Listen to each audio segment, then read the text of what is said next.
ஆசை, நம்முடைய உள்ளம் அல்லாஹ்வின் பக்கம் திரும்ப வேண்டும். அதுக்கு தடை என்ன? துனியா தான்.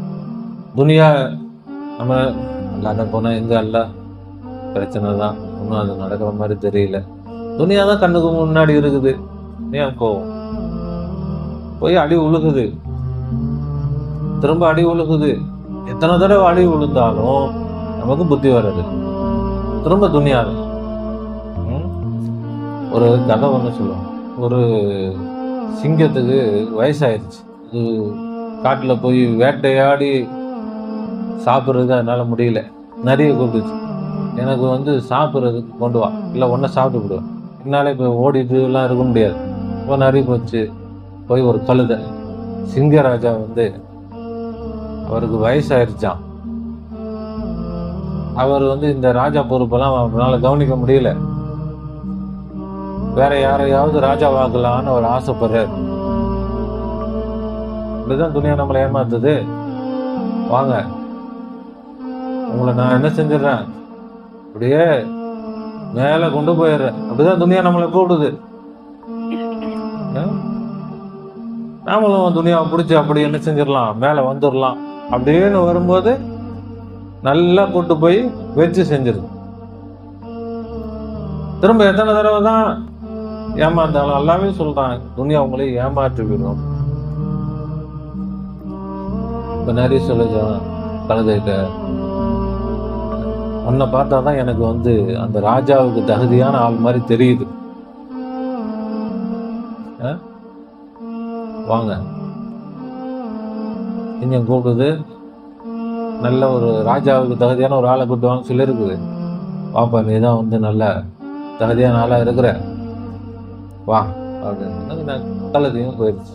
நான் படுத்து இருந்த சிங்கம் கழுதையை பார்த்தோம், பாஞ்சு தலையை பிடிக்குது. தலையை பிடிச்சா அதோட காது ரெண்டும் கையில வந்துருச்சு. அது பிடிச்ச வேகத்துல கழுதை பயந்து தெரிச்சு ஓடி, காது ரெண்டும் மட்டும் யார் கையில வந்துருச்சு? சிங்கம் கையில். ஒடியா போயிருச்சு. நிறைய ஏங்க அவசரப்படுறீங்க, கொஞ்சம் பொறுமையா, அதான் நான் கூப்பிட்டு வந்துட்டேன்ல சிங்கத்திட்ட. சரி, திரும்ப போய் பார்க்குறேன், இந்த கழுதை என்ன சொல்லுதுன்னு பார்ப்போம். கழுதை சரி தப்பிச்ச முளைச்சோன்னு தலைக்கு வந்தது காதோட போச்சு அப்படின்னு தப்பிச்சு ஓடுனா. அதுக்கப்புறம் நிறைய வந்து, என்னப்பா அவ்வளோ அவசரமா ஓடி வந்துட்டேன்? தலையில கிரீடம் வைக்கணும்னா காது இருந்தா எப்படி வைக்க முடியும்? காது இருந்தா எப்படி தலையில கிரீடம் வைக்க முடியும்? வைக்க முடியாது. அதுக்கு தான் உன் தலையை தயார் பண்றதுக்கு தான் ஒரு 2 காதையும் எடுத்துச்சு சிங்கம். நீ பாட்டுக்கு ஓடி வந்துட்ட. வா, அப்படியா கதை? சரி, திரும்ப வருது இந்த கழுதை.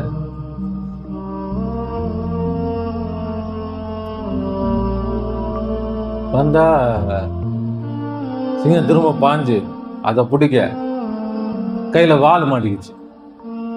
திரும்ப கழுதை பயந்து ஓட, வால் மட்டும் சிங்கம் கையில வந்துருச்சு. கழுதை ஓடி போச்சு.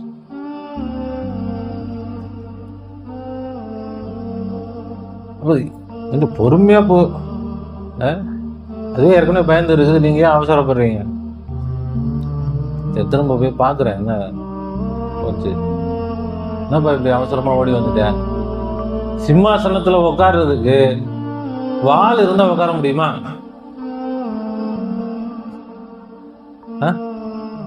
வால் டிஸ்டர்பா இருக்குமா இல்லையா? அதுக்குதான் சிங்கம் உனக்கு ராஜா வாக்குறதுக்காக ரெடி பண்ணா, நீ புரிஞ்சுக்காம ஓடி வர. அப்படியா? சரி சரி.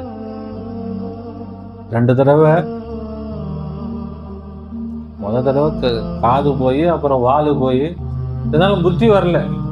திரும்பவும் ஆசை, ஒருவேளை இருக்குமோ, ஒருவேளை கிடைச்சிடலாமோ, அப்படித்தானே துணியா?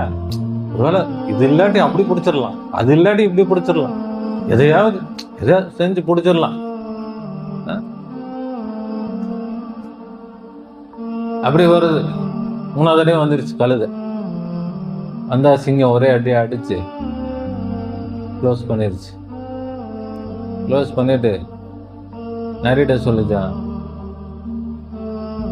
அந்த கழுதையுடைய ஈரல், இதயம், மூளையெல்லாம் எடுத்துட்டு வா அப்படின்னு. நரி வந்து இதயத்தையும் ஈரலை மட்டும் எடுத்துட்டு போகுது. மூளை எங்க போச்சு? அது இது சாப்பிடுச்சு. அப்ப சொல்லிச்சான், அதுக்குதான் மூளையே இல்லையே, மூளை இருந்தா வந்துருக்குமா 3வது தடவை?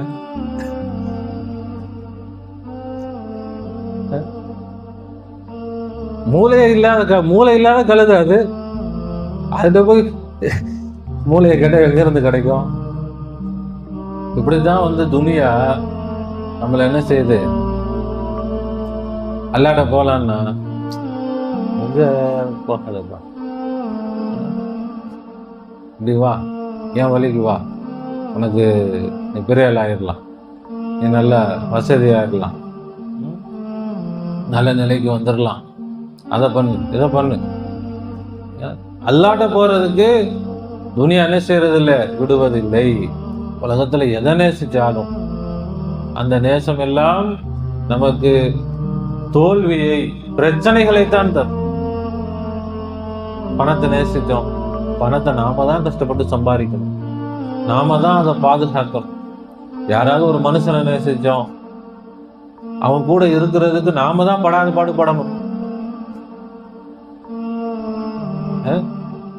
அல்லாஹ்வை நேசித்தால் அவன் எப்பொழுதும் நம்ம கூட இருந்துகிட்டே இருப்பான்.